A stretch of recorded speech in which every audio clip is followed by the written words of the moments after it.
Hi, Jane here. Thanks for joining me again this week. I had an interesting week this week and I wanted to share it with you, so it turned into a blog post and a video. Um, I want to talk to you this week about bridging the gap between technical writing and story writing. Now, they're two very different styles, they're two very different animals. And I have a good friend who has a long history, a very strong background in technical writing, decided that she wanted to write her family history and share it with her loved ones this at Christmas time.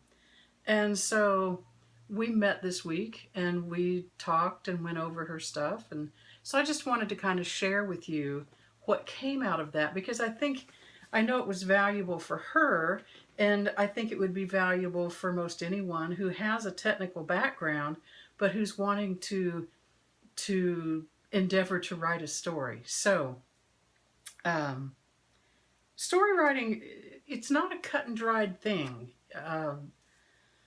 There are thousands of ways to tell stories, but they have all stories have some things in common. And you can check into my blog posts, and please go to my blog and subscribe and check out all of my posts, because there's just a ton of really helpful information there. But it can be challenging to switch over from technical writing into story writing. And so what exactly how do we define technical writing? Well, on the blog post for this week, on there is a link there that will take you to a page that gives you the characteristics. It's just a real, I couldn't have done it better myself. That's why I used theirs.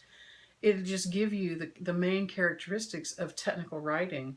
And when you just read that, you can tell that it is very different from story writing. Um, but technical writing is focused on the facts. Its purpose is to um, share information. To Doesn't require much from the reader. You're just giving them information. They're going to do whatever they're going to do. Now, my friend, she contacted me, and she was ready to do her writing, and so she sent me what she had written, and I read it, and it was written in a very technical style. And so it was short paragraphs, very brief, um, hit the high points. And I'm coming at it, I had my editor cap on. And so I was coming at it looking for the story in it. And it was, I could tell that she was trying, but it wasn't where she wanted it or I wanted it either. And so I left, she sent me 6 pages, and it was just, we covered the bulk of 70 years in 6 pages. I'm like, whoa. It left me with more unanswered questions than it did making me feel like I knew her better. So that's what we ended up going to the park this week and talked about it out under the trees. And actually, I wish I'd had my camera going. There was a squirrel in an oak tree over our head, and he was eating acorns and then dropping them on my head. So we kind of got showered with acorns from an angry squirrel for a while. But out of that meeting came some good information that helped her move herself out of that technical style and into a story style. So, technical writing, what exactly is it? Well, the main characteristics of it, its focus is on presenting information. It has to be accurate, truthful. It's all about the facts. Your reader isn't required. You're not looking for your reader to make a response or take action because of it. I mean, they may or may not, but they're just going to take the information and do what they do with it. The content is very strongly adapted to kind of the intellectual and the needs of the audience that's going to be reading it. Unlike storytelling, a passive voice is very acceptable. It's very common. Technical writing tends to be dry because it's just the facts. It's very cut and dried, and the editing and proofreading of it is just, you have to be extremely accurate with it because you're dealing with facts, figures. It's that kind of thing. As opposed to story writing, um, doesn't matter whether you're writing fiction or nonfiction. You know, maybe your story is based on truth. Maybe you completely fabricated the whole thing. Some elements are still required no matter what in order to make your story a successful read. Story writers, um, you'll use the details, yes, the facts. You'll present facts as they pertain to the story, but it's much more. It's much more than the facts. Details are your friends. Details, um, word pictures, painting in-depth characters, locations, scenes, the action that's going on, your word choices, and how the time that you take and the effort you put out to draw that person, the reader, into your story.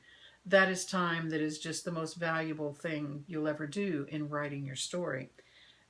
Information transfer is not your purpose. Your goal is to bring your reader into that story and have them experience that story. You're looking for, you're wanting to elicit a response from them, unlike the technical writing, which doesn't. So you're wanting to draw them in and touch them and bring them to the point where they just feel like they're part of their story. So to do that, some of the elements, and there's a blog post that I've put on my site about this, but just the highlights of it. A story, to be successful, it needs a well-defined plot. Um, your character development needs to be in depth. The more human and real your characters are presented, the deeper your reader is drawn into the action of the story because they can relate to them. You want to bring in the details and the human touch, the humanness. You present feelings and emotions, good, bad, right, or wrong. You make it real in your writing. This also requires good editing and proofing, but editing for a different purpose rather than just getting the facts across. If your story involves timelines, and most of them do to some extent, those timelines need to be very well defined so that the reader follows your story easily. That you edit and you write for an easy flow for the reader. It's all about your reader. And then your writing needs to be interesting so that it holds the reader's attention. You know, yes, you want to use details, but you don't want to drive people crazy. You don't want to bury them in a pile of details either. They need to be very, very carefully and chosen on purpose. The very purposeful in how you write your details. So there's quite a difference between technical writing and story writing. So I brought up, it didn't come out exact, you know, I have 5 bridge points. It didn't come out that way at the park the other day, but when I was sitting down and thinking, you know, okay, what will I share this week? That conversation came back up to me, and I thought, yeah, there were these 5 points that were made, and they helped her out quite a bit. So that's where this came from. So the bridge points, can a technical writer be a story writer? Can you do that? Yes. You know, is it a challenge? Probably. That depends on you, really, how big of a challenge it is. Some people embrace change, others struggle with it a little bit. But it is definitely possible to write in different styles. I have written I've helped authors. I've written my own stuff, and you write a certain way. You get a natural voice, and there you go. But when I started with my blog, you write a blog post a little different than that.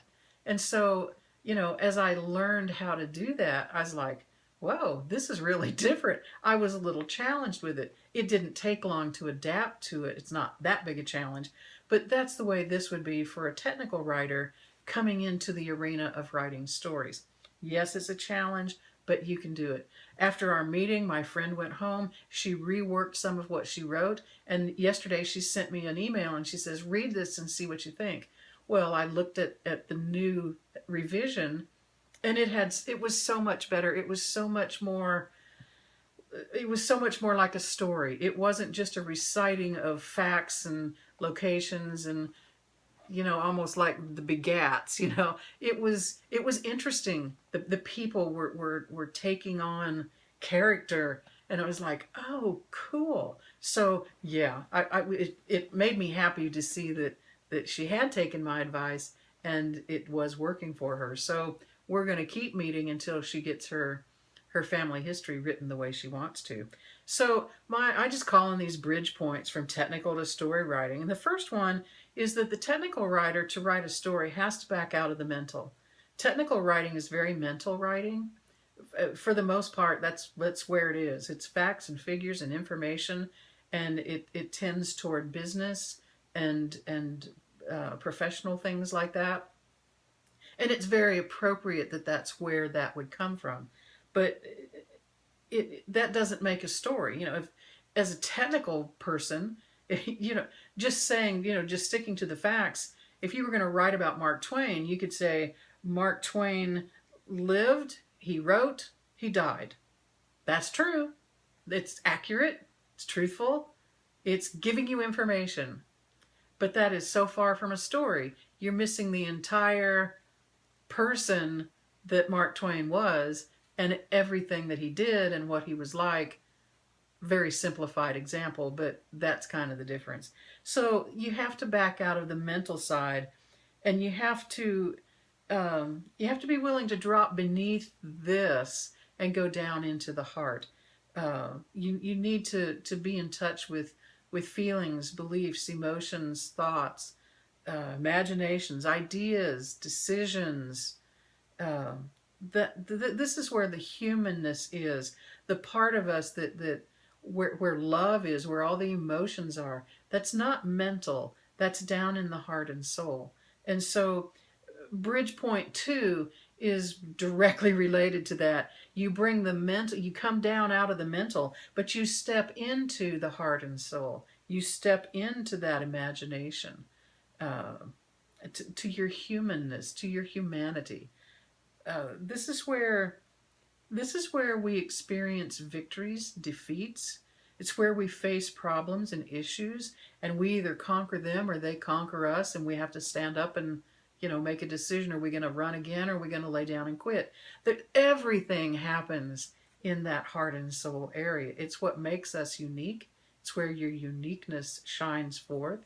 And it's where, when you get down in there, that's the source of character development and developing scenes and locations. It's where you experience life from. We don't experience life just on a mental level. And so story writing has to come from that heart and soul level as well. And that can be challenging for a technical writer, but at the same time, if you really look at it, a technical writer, you're still a human being. You've just learned a style of writing. So when you talk, you don't talk like you write. My friend doesn't. She's still a human being. She still has a heart and soul, and that's where she communicates from. Now, she can give me information. We can all go into a mental place, but that's not where she's writing from now. So yes, you come out of the mental and you drop down into the heart and soul. Bridge point number 3 is then you hook into the heart and soul of the reader. And you do that,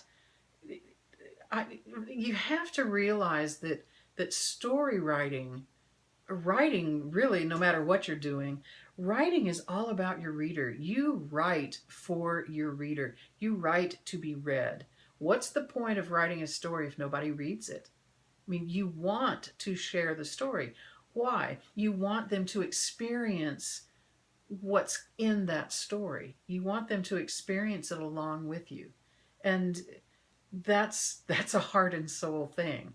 So, do you know those books that, I'm sure you've read a book somewhere, if you've read it all, that through the years you read something and you just fall in love with that book. You're just engrossed in it. It reaches out and just grabs you in the first chapter or the first page, and you just can't put it down. It just, oh, you love it. You think about it, you talk about it, you go back and read it again.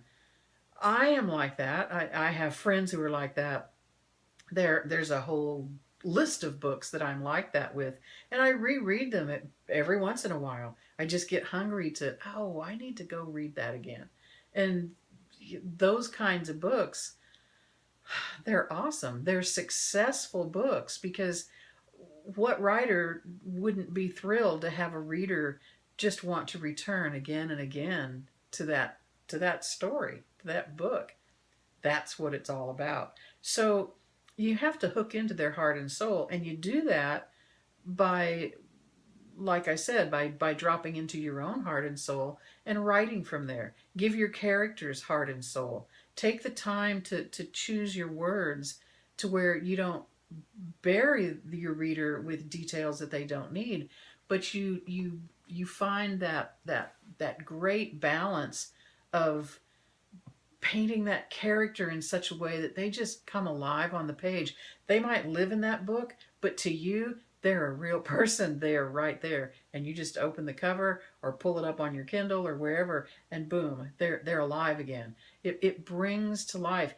When you write from that place and you hook into the heart and soul of the reader, the location of your story becomes a real place. There are series of books that take place in fictional locations, but they're so well written and so well presented that in the reader's mind, oh yeah, you start looking for them on the map, and then you realize, oh, it's not exactly it's not real, but it feels real. That's how you hook into the reader's heart and soul. You want them to relate to what you're saying. You want them to feel it. And so you have to touch your own heart and soul and share that through your characters, through your story, in order to pull them in and hold them. Bridge point 4 is maybe the biggest challenge for some, and that's to allow yourself to become vulnerable. Now, that doesn't mean that you're just going to go bare your soul in your book and, tell all your secrets. What I'm talking about is to step out of your reserve a little bit. Um, Give yourself the freedom to open up to your reader through your characters, through your story. It reveals feelings and beliefs and uh, struggles, the good, the bad, the humanity of you comes through your characters. And by being vulnerable, you become real. And it makes your story real. And sometimes that's very subtle, but you can tell sometimes when an author is holding themselves back, because for me anyway, I see, I've worked with so many books, the characters feel flat. We're not, people are not one or two dimensional beings. We're human. We come with the good, the bad, the ugly, the indifferent. We come as humans, and it's what makes us unique. It's what makes us what we are. And so vulnerability will will produce deeper depths for the story writer. And that's incredibly important for hooking your reader, getting your story across, and hooking your reader in it to where they want to read your next story. They want to read this story again. Fifth bridge point, and I'll be finished, is to just develop patience for the process. Story writing's not a flash in the pan. I know there's training out there that you can write a book in a short period of time, and yes, you can. But I'm talking about story writing, and it's not just an instantaneous thing. It takes organization, it takes some discipline, it takes some thought, much thought, and it takes a good bit of quality writing time. Quality writing time. Ask a friend to evaluate what you've written along the way. Get their opinion. Ask them questions. How did you feel about this character? Could you relate to them? What did you feel in this scene? Did you feel anything? get their response, because that's a good indication. You can read your own material and think one thing. Getting someone else outside of you to read it and give you feedback is just invaluable. And then, take their advice or listen to their advice and see how that, see if you agree or not, and see if they may be right. Um, Finish that first draft. That is one of the biggest things that writers fail to do. They get so hung up in trying to get everything right, they fail to finish the draft.